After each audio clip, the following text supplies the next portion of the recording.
अस्सलाम वालेकुम, आप देख रहे हैं हो क्या रहा है। मैं हूं Faisal Abbasi, group editor 92 news. Irshad Ahmad Arif सब साथ हैं। शुक्रिया इरशाद साहब आपका। सिग्निफिकेंट डेवलपमेंट्स हैं पाकिस्तान के सफारती महाज पे। साबिक वज़ीर ख़ारजा बिलावल भुट्टो ज़रदारी वफ़द की सरबराही कर रहे हैं जो अमरीका में मौजूद है और उनके एजेंडे पर अहम मुलाकातें हैं। बुनियादी ये भी एक सवाल है कि जो अमेरिका के सरकारी ओहदेदारान हैं उनके साथ क्या इस वक्त की मुलाकात हो पाएगी, लेकिन बज़ाहिर जो ओवरसीज़ डायस्पोरा पाकिस्तान का है, दीगर जो सफारती हल्के हैं, पाकिस्तान खासा सरगर्म है और बिलखुसूस 10 मई ऑपरेशन बुनियानुल मरसूस और उससे पहले भारत की जारियत और फिर भारत को जवाब, इस सारे ज़िम्न में बिलावल भुट्टो ज़रदारी का इस वक्त के हमरा ये दौरा इंतहाई अहम है। पाकिस्तान कोशिश कर रहा है हर लिहाज से कि दुनिया को मोदी सरकार का वो चेहरा दिखाया जाए कि किस तरह भारत दहशतगर्दी को स्पॉन्सर करता है और फिर इल्ज़ाम दूसरे ममालिक पे धरता है और फिर जो जारियत की रविश है। एंड मोस्ट इम्पॉर्टेंट, भारत के अंदर जो इंसानी हकूक़ की पामाली है, बिलखुसूस मकबूजा जम्मू कश्मीर में जो इंसानी हकूक़ पामाल हो रहे हैं, मणिपुर में जो इंसानी हकूक़ पामाल हो रहे हैं, आसाम और बंगाल की रियासतों के जो हालात हैं और बिलखुसूस सिखों की तरफ से जो रिजर्वेशन मौजूद हैं, पहले से स्पॉन्सर टेररिज्म को सिख बहुत से मकामात पे प्रूव भी कर चुके हैं।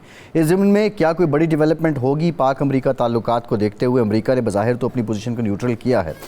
दूसरा जो अहम वफ़द है वो तारिक फ़ातमी साहब की सरबराही में है और उसने मॉस्को का दौरा किया है और मॉस्को में अब ज़ाहिर है ऑब्वियसली रशिया एक ऐसे मोड़ पे खड़ा है जहां उसको इनडायरेक्ट अमेरिका के साथ यूक्रेन की सूरत में एक जंग का सामना है और इस सारी सूरत हाल में रशिया जो है वो, क्योंकि भारत के साथ उसके भी माजी में शराकतदारी रही है, कराबत रही है, बहरहाल पिछली 1-1.5 दहाई से रशिया ने अपनी पोजीशन को पाक भारत मामले में न्यूट्रल किया है और इस दौरे की क्या सिग्निफिकेंस है, क्या रूस खुलकर पाकिस्तान के साथ आएगा, इसमें भी आज के प्रोग्राम में इस पर भी आज के प्रोग्राम में बात करेंगे। जो जंगी हिकमत अमलियाँ हैं वो बिल्कुल बदल चुकी हैं। यूक्रेन ने गैर मामूली जंगी हिकमत अमली अपनाई है और रशिया को तकरीबन जो आलमी मीडिया रिपोर्ट कर रहा है उसके मुताबिक, और यूक्रेन का भी दावा है, $7 अरब का नुकसान पहुंचाया है। एटमी जो उनके एयर कैरियर हैं उनको नुकसान पहुंचाया गया है, एटमी आबदोज़ को नुकसान पहुंचा है।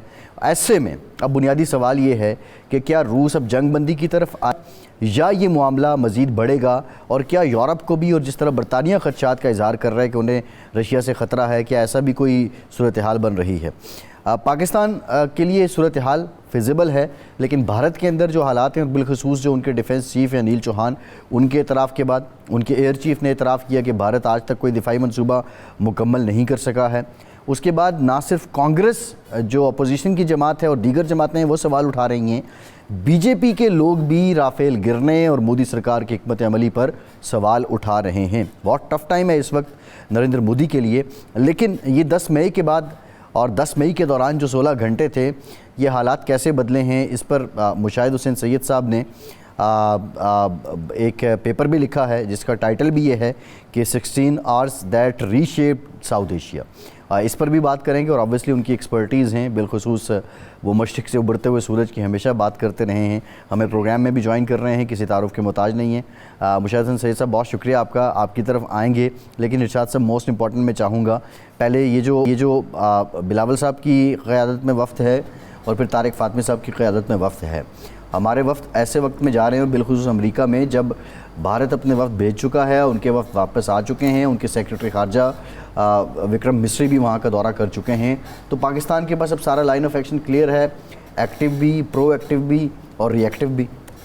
देखिए, इससे तो मेरा नहीं ख्याल कोई ख़ास फ़र्क पड़ता है कि भारत का वफ़द पहले चला गया और पाकिस्तान का वफ़द बाद में गया। अगर हम पूरी तैयारी से जाते हैं, मुकम्मल होमवर्क करके जाते हैं तो कोई फ़र्क नहीं पड़ता 4 दिन बाद हम चले जाएं। मोस्ट इम्पॉर्टेंट चीज़ जो है वो ये है कि हमारा डेलीगेशन वहाँ किन लोगों से मिलता है, क्या उसमें अमरीकी थिंक टैंक शामिल हैं, अमरीकी सफारती ओहदेदार शामिल हैं, अमरीका की जो कांग्रेस के अहम लोग हैं, मसलन फॉरेन रिलेशन कमेटी के लोग हैं, उनसे मुलाकातें होती हैं या नहीं होती। एक तो ये इम्पॉर्टेंट बात है। दूसरा ये है कि हम वहाँ इश्यूज़ क्या उठाते हैं। मेरे नुक्ते नज़र से मुशाहिद साहब से बात करते हैं, वो हमें ज़्यादा बेहतर अंदाज में गाइड करेंगे। मेरा तो ख्याल है कि इस वक्त कश्मीर पानी का इशू वो तो है ही हैं, सर फहरिस्त तो हमारा एजेंडा यही होना चाहिए। 10 मई से भी ज़्यादा इम्पॉर्टेंट है, क्योंकि इस अपॉर्चुनिटी को जो 10 मई ने हमें फ़राहम की है, उस अपॉर्चुनिटी को हम इस्तेमाल करें, सिर्फ जवाबी इल्ज़ाम या उस पर नहीं, बल्कि कश्मीर को इंटरनेशनलाइज करने में, पानी के इशू को हाईलाइट करने में, और अक़लियतों के साथ, ख़ासतौर मुसलमानों, सिखों के साथ, ईसाइयों के साथ जो भारत का रवैया है मुल्क के अंदर, और हमसायों के साथ जो उसके जारहाना अज़ाइम हैं, जारहाना मामलात हैं, ये 4 चीज़ें अगर हम एड्रेस करते हैं और वहाँ अपनी लॉबी मजबूत कर लेते हैं तो ये बहुत अचीवमेंट हमारे लिए होगी। लेकिन मेरा ख्याल है मुशाहिद साहब से हम आगाज़ करें कि मुशाहिद साहब, आप बीजिंग हो आए, मास्को हो आए, एक तो ये फरमाइए कि आप मास्को गए और उसके बाद यूक्रेन ने, हमारे एक वज़ीर आज़म गए थे मास्को तो रूस ने यूक्रेन पर हमला कर दिया था, आप गए तो यूक्रेन ने रूस पर एक बड़ा हमला कर दिया। तो इन दोनों दार हुकूमतों में पाकिस्तान के हवाले से, 10 मई के हवाले से, भारत के हवाले से क्या फीलिंग्स आप महसूस कर रहे हैं, और हमें मुस्तक़बिल में कितने फ़वाइद हासिल हो सकते हैं? ज़ाहिर है बीजिंग के बारे में तो हमें बहुत ज़्यादा सोचने समझने की ज़रूरत नहीं है, सब कुछ वाज़ेह है, लेकिन मास्को इस वक्त क्या सोच रहा है? अस्सलाम वालेकुम जी, आरफ साहब और भाई साहब, बड़ी मेहरबानी। और मैं कल ही वापस आया हूँ और मैं अपनी, मुझे ज़ाती हैसियत में मुझे बुलाया गया था चाइना भी, उधर मैं उनके जो मिनिस्टर हैं इंटरनेशनल डिपार्टमेंट के, कम्युनिस्ट पार्टी के, उनसे मिला। लियू जियानशाओ जो पाकिस्तान भी तशरीफ लाए थे पिछले साल, और जो सर्जी लावरोफ हैं जो वजीर खारजा हैं रूस के, उनसे भी मुलाकात हुई। बल्कि मैं पहला पाकिस्तानी था जो गया ये जो हालिया पाकिस्तान में हिंदुस्तान की कशीदगी के बाद, तो बड़ा अच्छा हुआ। और अभी अब जिक्र भी आपने किया, वो हमने जो रिपोर्ट इशू की थी वो हमारे थिंक टैंक ने इशू की थी, पाकिस्तान चाइना इंस्टीट्यूट ने, कि पहले पाकिस्तान का थिंक टैंक है जिसने जामे तज्जिया दिया, हकायक की बुनियाद पर 25 सफ़े की रिपोर्ट है कि, और वो मैंने जाने से पहले इशू हमारे हो चुकी थी कि क्या हुआ, उसके क्या हालात क्या हैं, उसके इम्पैक्ट क्या हुआ है हिंदुस्तान पर, पाकिस्तान पर, इलाकाई सियासत पर और आलमी सियासत पर भी।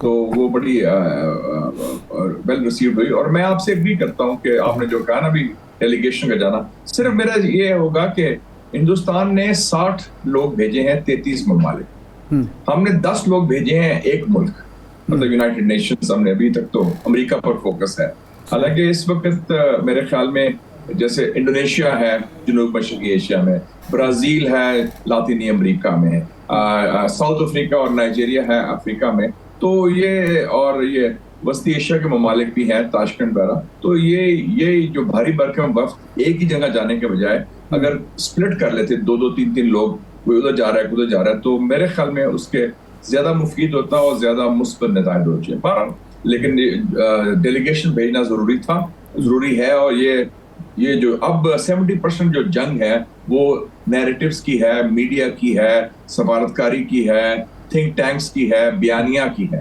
Battle of ideas, battle of narratives, उस हवाले से।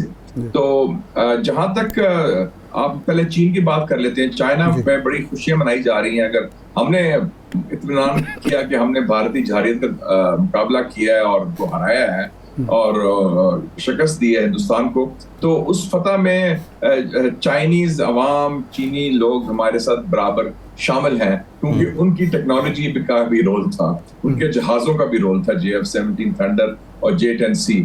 और उनको खुशी हुई कि पहली दफा मुकाबला हुआ है तारीख में, मगरबी मिलिट्री टेक्नोलॉजी का, राफेल जेट्स तो नेटो के हैं जिसकी एक जेट की कीमत $300 मिलियन है, और चाइनीज जेट का, और चाइनीज जेट ने 3 राफेल गिरा दी, यानी कि हमने कोई 45 मिनट में कोई $1 अरब का नुकसान तो हिंदुस्तान का कर लिया। पहले उन्होंने झूठ बोला, बाद में अब तस्लीम कर लिया। तो चाइनीज तो आपके साथ खड़े हैं चट्टान की तरह, पहले भी खड़े थे, अब भी खड़े हैं और खड़े रहेंगे इंशाअल्लाह, और उन्होंने वाज़ेह कर दिया। जहां तक रूस का ताल्लुक है, रूस बड़ा अहम मुल्क है।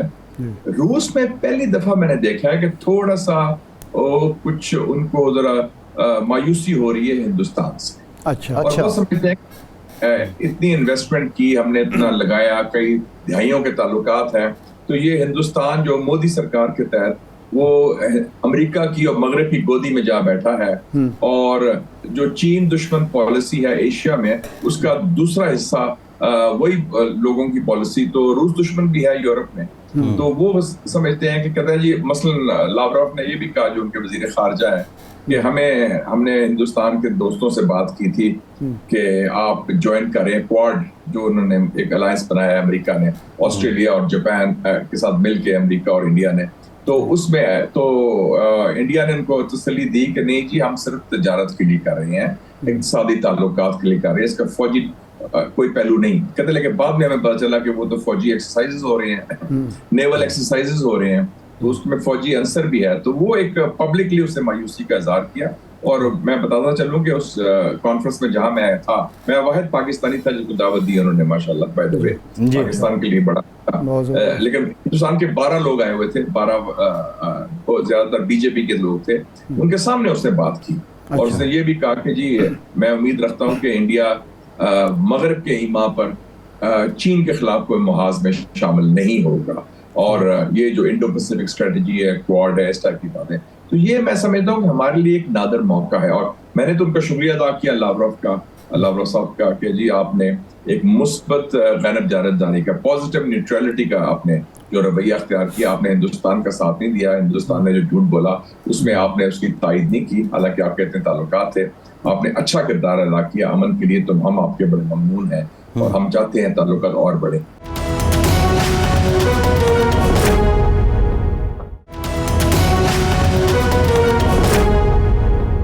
तो ये एक हमारे लिए बहुत अच्छा एक मौका है।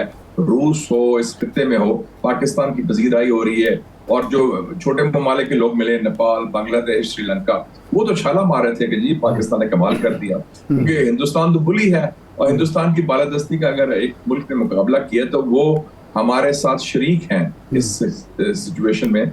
तो मैं समझता हूँ कि पाकिस्तान को अब थोड़ी सी अपनी खारजा पॉलिसी में भी ये जो इलाकाई अंसर है, जनूबी एशिया, बांग्लादेश, श्रीलंका, नेपाल, मालदीव्स, रूस, वस्ती एशिया के ममालिक, ईरान, अफगानिस्तान, इस पर भी तवज्जो देनी चाहिए। अमेरिका जरूर जाएं आप, इस पे जरा मुशाहिद साहब हम आते हैं। मुशाहिद साहब, ये बिल्कुल हमारे है, ये आपसे हम रहनुमाई इस पे।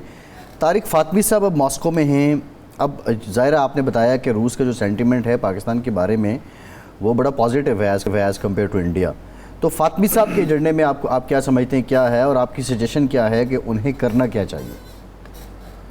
देखिए जी, हमें कोई हमारा टॉकिंग पॉइंट बड़ा सिंपल होना चाहिए। हमें हिंदुस्तान सिर्फ शिकायत लगाने गया है हमारी, और बड़ी शर्मनाक बात है कि इतना बड़ा मुल्क पाकिस्तान के बारे में शिकायत लगा रहा है कि देख पाकिस्तान ये कर रहा है, पाकिस्तान जारियत कर रहा है, पाकिस्तान दहशतगर्दी कर रहा है। मार खाने के बाद हम सिर्फ एक बात करें कि हिंदुस्तान बहुत बड़ा मुल्क है, इस पर हम फोकस करें और बड़े लगी लिपटी के बगैर और क्लियर बात करें। और इसीलिए मैं समझता हूँ, शुक्र अल्हम्दुलिल्लाह, कायदे आज़म को ये इस सोच का सबसे पहले मुशनाख्त की थी 90 साल पहले, और इसीलिए पाकिस्तान बना, वरना इनसे गुजारा नहीं था। तो ये सोच वाले लोग जो हैं, ये पाकिस्तान के लिए नहीं, सिर्फ आलमी अमन के लिए खतरा है। तो इस पर जरा फोकस करें। और बाकी रूस के साथ भी हम अब घबराए ना, हम थोड़े से जब पंजाबी कहते हैं चाका है, चाका नहीं, मैं मुशाहिद, मैं यही सवाल आपसे करने लगा था कि आपने जो महसूस किया वहाँ इंडिया के हवाले से उनका कि भाई ये इसने बड़ा मायूस किया है, एक मायूसी पाई जाती है। पाकिस्तान का मामला ये है कुछ अरसे से कि जी हम एक कदम बढ़ाते हैं, फिर 2 कदम पीछे हट जाते हैं। हमने कहा हम रूस से तेल लेंगे, फिर उसके बाद एक कंसाइनमेंट आई, उसके बाद हमने कहा जी बस ठीक है, काफ़ी हो गया है। तो क्या अब हम खारजा पॉलिसी के हवाले से हमें कोई यकसुई हासिल होनी चाहिए? पहले जो हम एक खौफ का शिकार थे, अमेरिका का खौफ भी था, कुछ न कुछ इंडिया का खौफ भी था, हम चीन के साथ ताल्लुकात होने के बावजूद और हमारा प्रिंसिपल स्ट्रेटेजिक पार्टनर होने के बावजूद हम कहते थे जी हम बैलेंस रखते हैं, ताल्लुकात को बैलेंस रखना है। अब हम बैलेंस की तरफ जाएं या खुल कर आएँ कि जी हमारा मफाद है, हमारे मफाद के तहत जो भी होगा वही होगा? ये बड़ी इंपॉर्टेंट बात आपने की शाहदार साहब, you have hit the nail on the head. मुझे एक बड़े सीनियर बंदे ने पूछा कि sir we can not put all our eggs in one basket, कि सारे अंडे एक टोकरी में डाल सकते। मैं क्या, which is the other basket, मुझे बताते हैं और कौन सी टोकरी है आपके पास? हाँ, चीन आपके साथ इक्तिसादी लिहाज से, सियासी लिहाज से, सफारती लिहाज से, फौजी लिहाज से हर हालत में, हर मौके पर चट्टान की तरह खड़ा है। फिर भी आप कहते हैं बैलेंस करना है। बैलेंस किसके साथ करना है? कौन से दूसरा क्या ऑप्शन है? आप मुझे बता देना। आपको कोई जहाज मिल रहे हैं मगरिब से, आपको कोई असला मिल रहा है, आपको कोई पैसा मिल रहा है, आपको कोई कश्मीर पर हमायत मिल रही है, हिंदुस्तान की बालादस्ती के खिलाफ कोई सपोर्ट मिल रही है। ये हमारी जो सोच है, और ये वाकई ये जो है कि एक खौफ की बुनियाद पर, और एक खौफ भी है और एक मेरे ख्याल में मगरिब नवाजी भी है कुछ एलीट के लोगों की, कि जी वो नहीं। अब आपने बड़ी अच्छी बात की तेल की, वो तेल की हमने डील की, और तेल डॉलर्स में नहीं किया, हमने चाइनीज करेंसी में पैसा दिया। सस्ता तेल था, अवेलेबल था, वो गायब हो गया उसके बाद गायब हो गया। क्यों गायब हुआ? ये सवाल पूछा जाए, क्यों नहीं लिया हमने? इंडिया ले रहा है, वो ईरान से भी ले रहा है, बाय द वे तुर्की ले रहा है जो नेटो का मेंबर है। हमें क्या निकाह टूटता है? हमें किस चीज का खौफ है? तो ये जो खौफ का खात्मा है ना, कि जी वो नाराज हो जाएंगे, वो नाराज हो जाएंगे, वो परवाह नहीं करते हैं हिंदुस्तान वाले कि अपना मफाद जहां से मिलता है वो पूरा इस्तेमाल करते हैं, चाहे अमेरिका से मिले, या रूस से मिले, या ईरान से मिले। तो हमें ये होता है कि बस बादल हो जाए। तो ये मेरे ख्याल में बुनियादी एक हमें तब्दील करनी पड़ेगी हमारी सोच, और हिम्मत की मुजाहरा करना पड़ेगा। जी मुशाहिद साहब, बिलावल भुट्टो जरदारी साहब वफ़द की क़यादत कर रहे हैं और वो अमेरिका में मौजूद हैं। क्या किसी अहम सरकारी ओहदेदार से भी आप समझते हैं कि इस वक्त की मुलाकात हो रही है, या फिर हम जिन लोगों को कन्विंस करना चाहते हैं उन तक रसाई हो जाएगी? बिल्कुल, मैं इसका जवाब दूंगा। बड़ी अच्छी बात है कि डेलीगेशन भेजा गया, और हाई लेवल डेलीगेशन जाना चाहिए ज़रूर, क्योंकि नज़रियात और बयानियां की जंग है। लेकिन एक बात इरशाद आरिफ साहब ने पूछी थी कि ये रूस के साथ कितना आगे बढ़ सकते हैं। मैं समझता हूँ कि रूस और चीन ने एक फैसला कर लिया है कि हम रूस और चीन इकट्ठे मिलके मगरबी बालादस्ती का मुकाबला करेंगे और एक दूसरे का साथ देंगे। और चीन तो हमारा वैसे भी बेस्ट फ्रेंड है, तो उस हवाले से जो मायूसी हुई है रूस को हिंदुस्तान के हवाले से, और इस बुरान से ये भी हो गया कि चीन और पाकिस्तान के ताल्लुकात ज्यादा मुस्तहकम हो गए हैं। जो इबाम था या गलतफहमियां थी जिसका इरशाद आरिफ साहब ने बयान किया, जो माजी में थी, वो भी दूर हो गई हैं। तो ये बड़ी अच्छी बात हुई है। तो एक नादर मौका मिला है कि हम रूस की तरफ भी कदम बढ़ाएं, क्योंकि रूस हमारा एक किस्म का इलाके में है, हमसाया भी है, क्योंकि मस्ती एशिया के ममालिक के साथ है, उसको आगे बढ़ाया जाए। जहां तक ये जो बिलावल भुट्टो जरदारी साहब और वफ्द का ताल्लुक है, तो अभी आज से सुने, कल से उनकी डेलीगेशन शुरू करेगी, अभी यूनाइटेड नेशंस में है। तो मेरे ख्याल में कम से कम वो जो वजीर खारजा हैं अमेरिका के और दूसरे जो सीनियर ऑफिशियल्स हैं, और जैसे आपने भी कहा कि खास तौर पे जो 2-3 इंपॉर्टेंट कमेटीज होती हैं, foreign relations, armed forces, defence और इंटेलिजेंस, इनके जो मेंबर्स हैं सेनेट और हाउस ऑफ रिप्रेजेंटेटिव के, इनसे कम चीदा लोगों से मुलाकात होनी चाहिए। और उनका जो अभी तो कौमी सलामती का मशीर नहीं है, तो वजीर खारजा ही है, लेकिन उनसे मुलाकात होनी चाहिए और अपना मौक़िफ़ पेश करना चाहिए, क्योंकि ट्रंप ने खुद तो साथ बड़ा अच्छा मौक़िफ़ इख्तियार किया। मैं समझता हूँ हम बड़े ममनून हैं ट्रंप के। और जो मैंने रिपोर्ट इशू की है उसमें फ्रंट पेज में आपने देखी, मैंने 4 फोटोज दी हैं। एक वो फील्ड मार्शल आसिम मुनीर, फिर air chief marshal Zaheer Babar Sindhu, और प्रेसिडेंट शी जिनपिंग और प्रेसिडेंट ट्रंप। क्योंकि ट्रंप ने हिंदुस्तान को जो जिस तरह लताड़ा है, और हिंदुस्तान को थाम में, जैसे कहते हैं, ले आया है कि कश्मीर को भी जिंदा कर दिया, पाकिस्तान और हिंदुस्तान का बराबरी का मुकाम भी दे दिया, और हिंदुस्तान पर हर गाय बगाए वो टोका टकी भी कर रहा है। तो हमारे लिए तो बड़े मुस्बत बात है। तो ये एक बहुत नादर मौका मिला है हमारे कई दहाइयों के बाद। मेरे ख्याल सर्द जंग जब खत्म हुई थी 1991 सोवियत यूनियन के ब्रेकअप के बाद, 30 साल पहले एक मौका था, वो हमने गवा दिया क्योंकि हमने गलत पॉलिसी थी अफगानिस्तान की। लेकिन अब एक मौका एक और आया है कि हम अपनी खारजा पॉलिसी को सही सिमत पर लाएं और अपने आगे लेके चलें हमारा बयानिया, क्योंकि इस वक्त लोग हमें सुनने को तैयार हैं और हमारे साथ उनकी वो एक इज्जत भी बढ़ी है पाकिस्तान की, और वो समझते हैं हिंदुस्तान ने गलत किया, जारियत की, और हिंदुस्तान ने बालादस्ती की कोशिश की। अच्छा मुशाहिद साहब, एक तो वैसे मैं कमेंट कर रहा हूँ कि पाकिस्तान ने 1962 में चीन की बात नहीं मानी, 65 में भी आलमोस्ट जो चुएन लाई का मशवरा था वो तो कुछ और था, हम सीज़ फायर पर आमादा हो गए। 71 में भी वो हमें मशवरा देते रहे कि जी हम आपकी बात कराते हैं। इस दफ़ा ये हुआ कि हमने चीन की बात मानी और हम नतायज हमने देखे, ये एक हकीकत है, कोई माने ना माने। तो इसके साथ मैं जो कहना चाहता हूँ वो ये है कि आप समझते हैं कि ट्रंप ने जो 8 बयानात में पाकिस्तान का नाम लिया और जंग का क्रेडिट, जंग रोकने का क्रेडिट लिया, क्या ये सारी जो स्ट्रेटजी है वो सिर्फ़ इस मसले को हल कराने की या ख़ित्ते में अमन लाने की है, या जो टैरिफ है, टैरिफ वार जो चल रही है, उसमें वो भारत से ज़्यादा फ़ायदा उठाना चाहता है और तिजारती मफादात उसके मद्देनज़र हैं, क्योंकि अगर उस मैदान में आएँ तो फिर भारत और पाकिस्तान कहीं दूर दूर खड़े हैं। तो क्या ये भी हो सकता है कि इसके नतीजे में वो भारत से कोई फ़वायद उठा के फिर गैर जानबदार हो जाए? इसमें बड़ा थोड़ा सा कॉम्प्लिकेटेड है, मुझे समझाने की बात जरूरी है। एक तो ये है कि सदर ट्रंप की पॉलिसी बड़ी वाज़ेह है, वो मुस्बत है, और ट्रंप मेरे ख्याल में मोदी से नाराज इसलिए है कि जब ट्रंप इलेक्शन हारा तो मोदी ने उसको, जब ट्रंप का पहली टर्म थी तो मोदी ने कहा कि अब की बार भी ट्रंप सरकार, और बड़ी तारीफ की, खुशामद भी की उसकी। लेकिन जब इलेक्शन खत्म हुआ, हार गया, तो जब वो मोदी गया तो उसने बड़ी मुबारकबाद दी उसको, बाइडेन को, और ट्रंप ने उसके मुलाकात की ख्वाहिश जाहिर की, लेकिन इसने बल्कि जिन जफ्फा भी डाला जबरदस्ती उसको। हाँ, बड़ा माइंड किया गया सफारती लिहाज से, वो बड़ा माइंड किया, वो हाउडी मोदी और ये वो सारा कुछ। लेकिन उसके बाद मोदी ने जो रवैया अख्तियार किया, उसने कुछ ज्यादा लिफ्ट नहीं दी ट्रंप को। तो ट्रंप भी पाकिस्तानी स्टाइल थोड़ा सा दिल में रखता है बातें, वो माफ नहीं किया उसने। उसने कहा बच्चों तुमने मेरे साथ ठीक भी है, सड़ा वेला भी आएगा, उसका वेला आ गया। सड़ा वेला, बिल्कुल बिल्कुल, वो पाकिस्तानी स्टाइल है कि वो दिल में रखता है, माफ नहीं करता, और जातियात में आ जाता है। तो उसका स्टाइल ये है जो हमारे लिए इस पर बड़ा अच्छा है।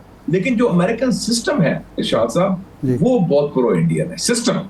सिस्टम से मुराद है स्टेट डिपार्टमेंट, डिफेंस डिपार्टमेंट, ये तुलसी कबाड़ जो है उनकी, वो खातून जो खुद अमेरिकन है लेकिन हिंदू अपने बन गई है, और वो बड़ा नेशनल इंटेलिजेंस की चीफ है। तो ये सिस्टम मजबूरी तौर पर प्रो इंडिया है। लेकिन ट्रंप चूंकि प्रेसिडेंट है, बॉस तो वो है, तो वो चला रहा है। तो इसलिए हमें जरा बड़ा फूक के कदम लेना होगा, क्योंकि सिर्फ उस पर इन्हिसार करें।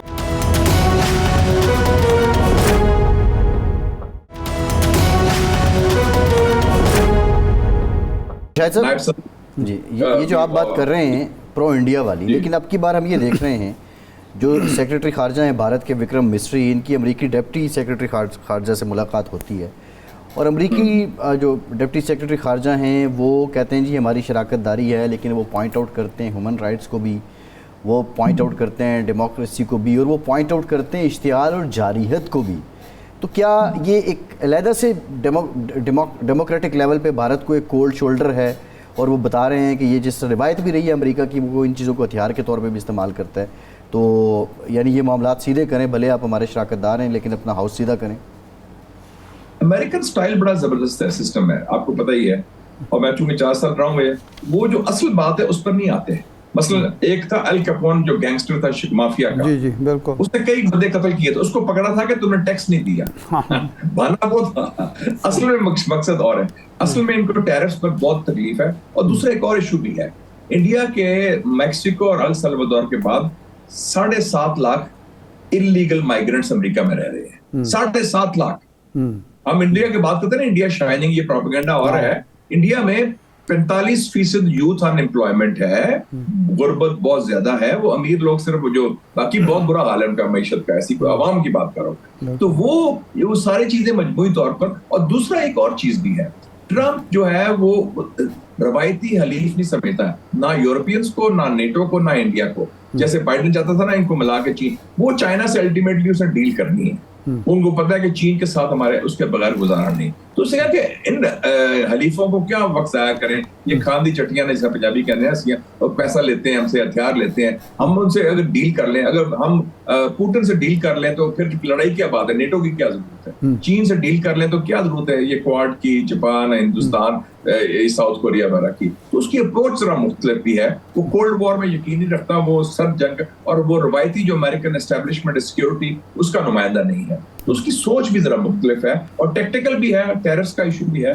लेकिन मजबूरी तौर पर इसलिए ये इशू बढ़ रहा है। और एक ना भूलें कि ये तो इसलिए जो आपने जिक्र किया ना मिनिस्ट्री के साथ जो किया उसने, नायब वज़ीर के साथ जाने, वो उसकी इक्कासी कर रहा था। अच्छा, ये फरमाएं कि रूस और यूक्रेन, पूरी कोशिश थी ट्रंप की कि जी कुछ जंगबंदी की तरफ चले जाएं। आज मुज़ाकरात हुए तो वो ख़त्म हो गए, अभी एलामिया जारी नहीं हुआ इस्तांबुल में। ये जो ताज़ा हमला है और जिसमें ख़ासा नुकसान हुआ है रूस को, इसकी वजह से अब रूस मजबूर होगा जंगबंदी पर मज़ीद नुकसान से बचने के लिए, या पुतिन जो एक रिवायती किस्म का उसका एक रवैया है, जारहाना किस्म का, वो जागेगा और वो इस बेइज्जती का बदला लेने के लिए मुज़ाकरात में खा वो शरीक हो, लेकिन बदला ले के फिर ही किसी नतीजे पर पहुंचने की कोशिश करेगा? कि आपकी क्या असेसमेंट है? मेरी असेसमेंट है दूसरा जो आपने कहा है कि वो बदला लेने की कोशिश करेगा। उनकी असेसमेंट ये है कि ये जो जंग शुरू कराई गई थी ये मगरिब ने, नेटो ने, अमेरिका ने करवाई थी, क्योंकि नेटो का जवाब नहीं बनता कि वो यूक्रेन को शामिल करे नेटो। कहता ये वादा किया गया था, अमेरिका ने वादा किया था जब ये सारा सर्द जंग खत्म हो रही थी, सोवियत यूनियन का खात्मा हो रहा था, कि आप फिक्र ना करें, हम नेटो को आगे नहीं बढ़ाएंगे, मशरक की तरफ नहीं जाएगा नेटो, और नेटो में कोई शामिल नहीं होगा जो साबिक सोवियत यूनियन के जो ये रिपब्लिक्स हैं। तो लेकिन वो वादा खिलाफी अमेरिका ने की और कहा जी हम यूक्रेन को भी शामिल करेंगे। अब ऐसे ही जैसे हम कहते हैं कि इंडिया के कॉन्सुलेट बन जाए अगर अफगानिस्तान में, हमें तो तकलीफ होगी, तो क्योंकि हमारा एक बॉर्डर मिलता है सारा। तो उन्होंने कहा कि ये सारा, तो वो पुतिन कहता है कि ये मसला मैंने पक्का हल करना है कि जब तक मुझे गारंटी नहीं मिलेगी कि यूक्रेन नेटो में नहीं आएगा। और दूसरी बात है जो इलाके में उन्होंने कब्जा किया है, 20% टेरिटरी जो है यूक्रेन की वो पुतिन ले चुका है। वो 20% वो टेरिटरी है, इलाका है यूक्रेन का जिसमें रूसी आबादी अक्सरियत में है, लुहांस्क कहते हैं, डोनेट्स्क कहते हैं, वो इलाका, तो वो वापस देने को तैयार नहीं है। वो तो वो अपनी टर्म्स पे कहता है अब जंग तो होगी है, तो वो समझते हैं कि हम जंग जीत रहे हैं, रूसी जो समझते हैं। और अब इतनी और ट्रंप पीछे हट गया है, तो इस वक्त मौका है कि पूरा काम मुकम्मल करके मामला साफ करके फिर हम चैन से बैठेंगे। तो अभी ये उसका मौका, ये सोच है। अब मेरे ख्याल है रूस और चीन से निकलते हैं। पाकिस्तान ने काबुल में सफारती लेवल बढ़ा दिया है, सफ़ीर की सतह पे हम चले गए। चीन के बाद दूसरा मुल्क पाकिस्तान है जो सफ़ीर अपना भेज रहा है और वहाँ से सफ़ीर इस्लामाबाद आ जाएगा। आपका कुछ अर्सा पहले ही ख्याल था कि ये मामलात इस तरफ जाएंगे, तो क्या अब रूस और तुर्की भी इसी तरफ आएंगे, वो भी अपने सफ़ीर भेजेंगे और ये मामला बढ़ेगा, या बस हम दो मुल्क ही होंगे? और बाकायदा तस्लीम करना हुकूमत को, अफगान हुकूमत को, ये मरहला कब आएगा? देखिए शाहद साहब, मुझे बड़ी खुशी है कि आप ही के प्रोग्राम के साथ भाई साहब मैंने यही कहा था कि ये होगा, और हमारी अफगान पॉलिसी गलत सिमत पर है क्योंकि बाकी लोग तस्लीम कर रहे हैं और हमें चाहिए अपना इसको नजरसानी करें। तो मुझे बड़ी खुशी है कि चीन की वजह से ये नजरसानी शुरू होगी।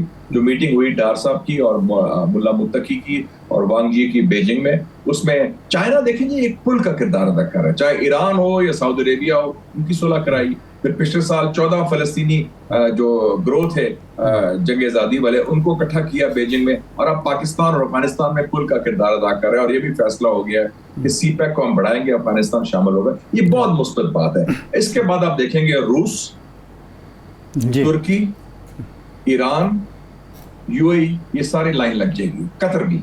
तो पाकिस्तान ने बिल्कुल सही फैसला किया है, बर वक्त फैसला किया है। चीन के बाद हम दूसरा मुल्क है, और मैं समझता हूँ कि अफगानिस्तान के साथ हम सारा उनको दिफा करते रहे। अफगान तालिबान में जब वो अमेरिका के खिलाफ लड़ रहे थे, अमेरिका हमसे नाराज हुआ कि डबल गेम, डू मोर। तो अब जब वो पावर में आए तो हमारी उनसे चपकी शुरू होगी। ये बेबुनियाद थी, इसकी जान नहीं थी। मुझे खुशी है कि अब अफगानिस्तान और पाकिस्तान के साथ जो रवायती कुर्बत और ताल्लुकात है, और उन्होंने भी वादा किया है, जो मेरी इंफॉर्मेशन है चाइना को, कि ये दहशतगर्दी का मसला है, टीटीपी और इस तरह की चीज, इसको भी हम काबू करेंगे।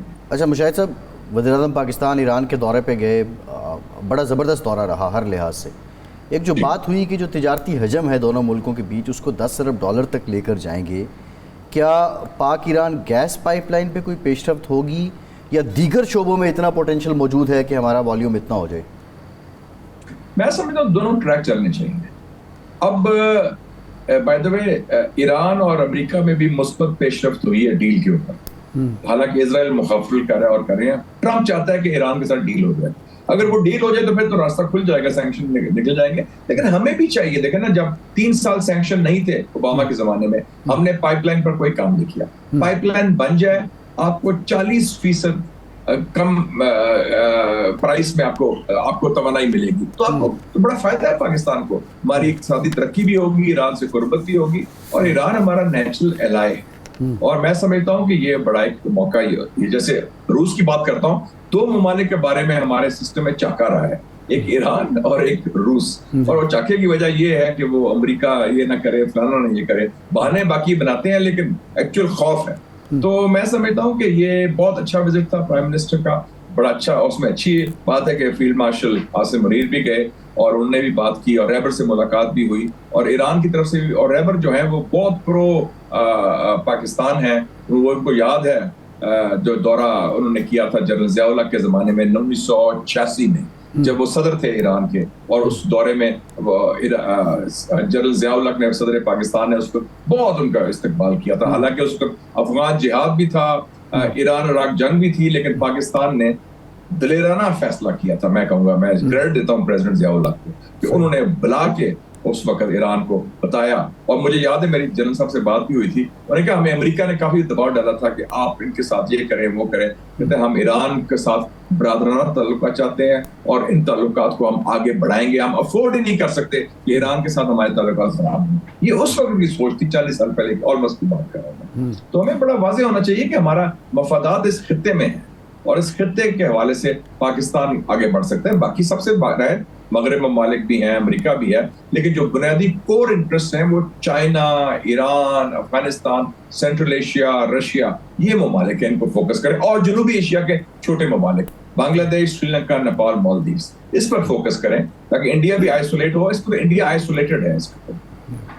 अच्छा, ये फरमाएं कि अभी तक हमारे बाज़ाब्ता मुज़ाकरात का आगाज़ तो खैर बाद की बात है, पहले ये तय नहीं हो सका कि किस मुकाम पर होंगे, किस लेवल पर होंगे, शायद सिक्योरिटी एडवाइज़र की सतह पर हों। तो क्या भारत की तरफ से कोई नई मुहिम जोई हो सकती है जिसके वो धमकियां देता रहता है, या बस काफ़ी हो गया उसके साथ, अब 2-4 साल 10 साल तक वो संभल नहीं पाएगा?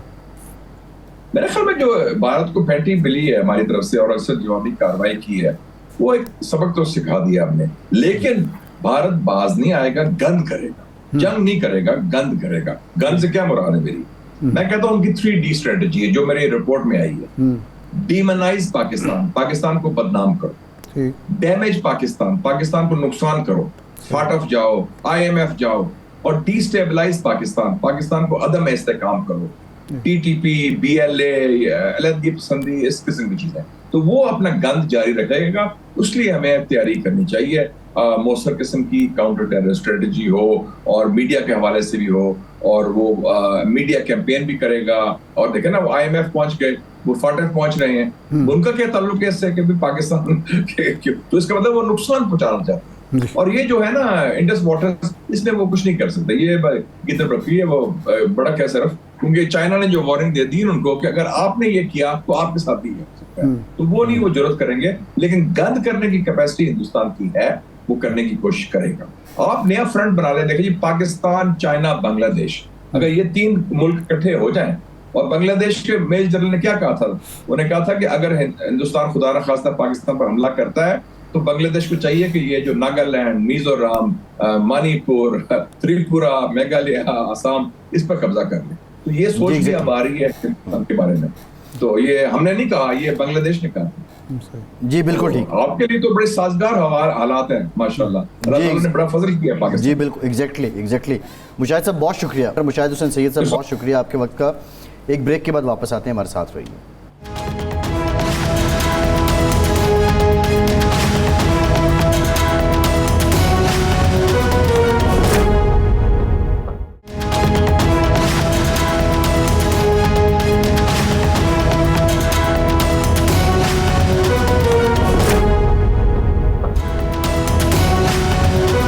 के बाद एक बार फिर से आपका खैर मकदम करते हैं। इरशाद साहब, डेवलपमेंट ये है कि अनिल चौहान के बयान के बाद कि उनके तैयारों को नुकसान पहुंचा, डेफिनेटली एतराफ़ है, एतराफ़ शिकस्त है। अब जो नरेंद्र मोदी की हुकूमत है और उस हुकूमत की जो हिकमत अमली और बिलखुसूस पाक भारत कन्फ्लिक्ट के तनाजुर में ना सिर्फ जो कांग्रेस के लोग हैं वो सवाल उठा रहे हैं, बल्कि 10-11 साल में मोदी ने जिस तरह का निज़ाम बर्पा किया था, उस निज़ाम में जो लोग सवाल नहीं उठा सकते थे, अब बीजेपी के लोग भी सवाल उठा रहे हैं। इंटरनल प्रेशर जो इंडिया की सफारतकारी है उस पर किस कदर हायल हो रहा है? देखें, एक चीज़ तो बहरहाल दाद देना भारत को कि वहाँ एक जमहूरियत है, वहाँ लोग सवाल उठाते हैं और वो सवाल उठाने वाले असम्बली में, पार्लियामेंट में बैठे भी रहते हैं, बाहर भी बैठे रहते हैं। मीडिया पर जिन लोगों ने हुकूमत का साथ दिया, हुकूमत का नैरेटिव आगे बढ़ाने की कोशिश की और झूठ बोला, वो अखलाकी तौर पर बर्बाद हो गए, उनकी साख बर्बाद हो गई। अब वो वजाहतें करते फिरते हैं। तो ये जमहूरियत की वजह से है ना जी। तो अब लेकिन इरशाद साहब, वहाँ एक कानून है यूआपा, अनलॉफुल एक्टिविटीज़ प्रिवेंशन एक्ट, उसके तहत सहाफ़ी अंदर भी हैं, कई सालों की सज़ाएँ भी हो चुकी हैं। मैं अर्ज़ करूँ, देखें, वो ये सब कुछ होने के बावजूद एक इस खौफ के तहत ही सही एक मीडिया ने झूठ बोला।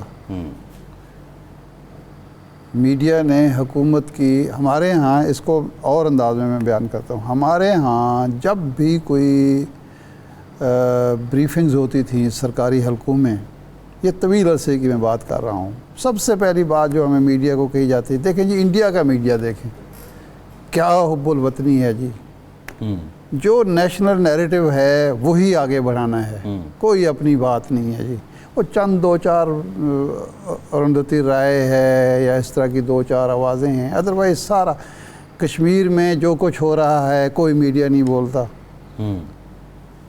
मिज़ोरम में जो कुछ हो रहा है, नागालैंड में जो कुछ हो रहा है, मुसलमानों के साथ जो हो रहा है, सिखों के साथ, वो पुरानी बात है जब ये खालिस्तान तहरीक चल रही थी। लेकिन जी मीडिया जो है वो हुकूमत के साथ है, नेशनल इंटरेस्ट को फॉलो करता है।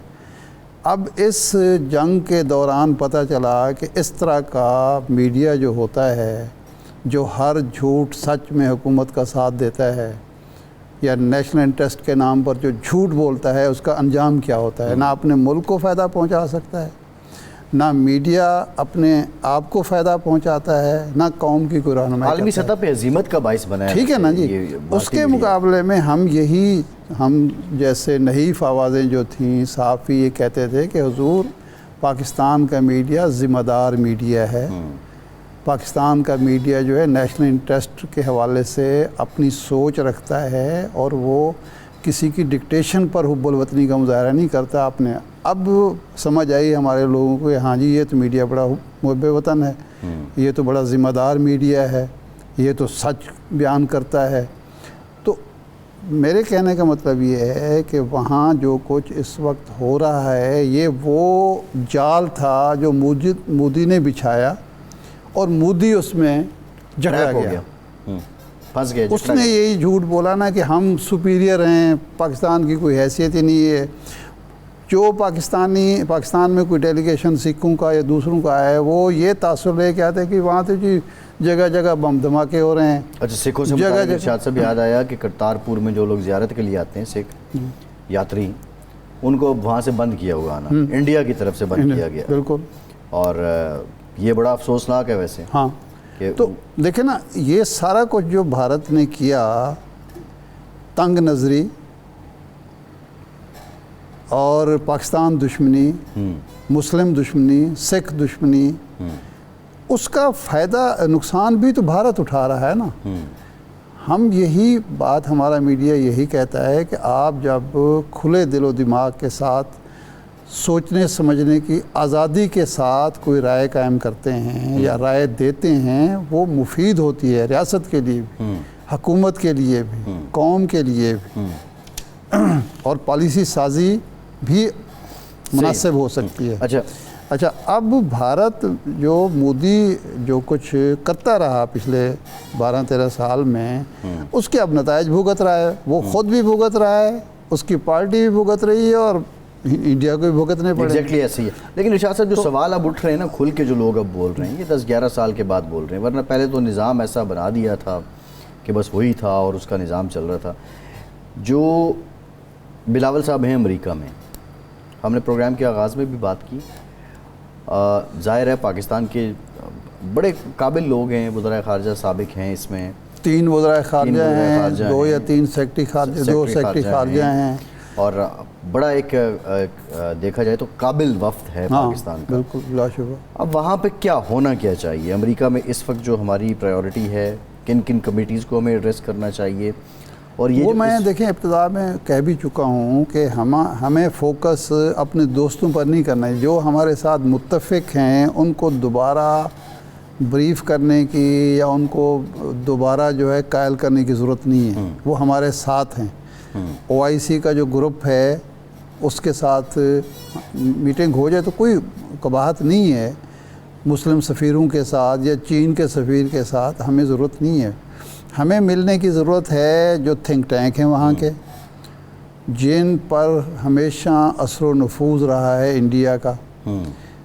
वो जो कमेटीज़ हैं कांग्रेस की, ख़ास तौर पर जिस तरह मुशाहिद साहब भी कह रहे थे कि फॉरेन रिलेशन कमेटी है, आर्म फोर्सेस कमेटी है, इंटेलिजेंस कमेटी है, इस टाइप की साउथ एशिया से रिलेटेड जो बॉडीज़ हैं, थिंक टैंक्स हैं, हाँ, उनको लाजमन मिलना चाहिए, मुलाकातें होनी चाहिए, ब्रीफ करना चाहिए, उनके कमेंट्स लेने चाहिए, उनसे मशवरा करना चाहिए। और पेंटागन, वाइट हाउस और स्टेट डिपार्टमेंट, ये हमारा ख़ुसूसी हदफ होना चाहिए। सही है। अक़वाम मुत्तहदा के सेक्रेटरी जनरल से भी मुलाकात हो और ओहदेदारों से भी मुलाकात हो, लेकिन वहाँ जो सबसे ज़्यादा मैटर करते हैं वो थिंक टैंक है, जो मैं पहले भी कह चुका हूँ। थिंक टैंक्स ऐसे मौसर थिंक टैंक जो एशिया, जनूबी एशिया के हवाले से हैं, एशिया के हवाले से हैं, या ओवरऑल जो काम कर रहे हैं, जिनके एजेंडा पर पाकिस्तान, भारत हैं, जिनके एजेंडा पर साउथ एशिया है, उनके साथ मीटिंग्स होनी चाहिए और भरपूर मीटिंग्स होनी चाहिए, ताकि हम कश्मीर के इशू पर, पानी के इशू पर, भारत की जो तंग नज़री है, भारत की जो अक़लियत दुश्मनी है, हमसायों के साथ बुरे ताल्लुकात हैं, ये सारी चीज़ें उनको ब्रीफ करें और उनको बताने की कोशिश करें कि भारत जो है आपको हमेशा धोखा देता रहा है, झूठ बोलता रहा है, वो सिर्फ़ हमदर्दियाँ हासिल करके अपने मफादात की तकमील करता रहा है। ना उसने कभी यूरोप और अमेरिका को कोई फ़ायदा पहुँचाया है, ना आलमी अमन उसकी तरजीहात में शामिल है जी, और ना ही वो कोई ऐसा मुल्क है जो चीन जैसे उभरती हुई कुव्वत का मुकाबला कर सकता है। वो एक फरसुदा समाज है। ये बात ख़ास तौर पर समझाने, वहाँ तो एक तासुर बना दिया गया ना कि जी भारत दुनिया की सबसे बड़ी जमहूरिया, तरक्की करते हुए मईशत, जो अब तीसरी मईशत बनने वाली है, चीन का घिराव। बहुत शुक्रिया इरशाद साहब आपका। आज के प्रोग्राम से इतना ही। अपना फीडबैक ज़रूर दीजिएगा।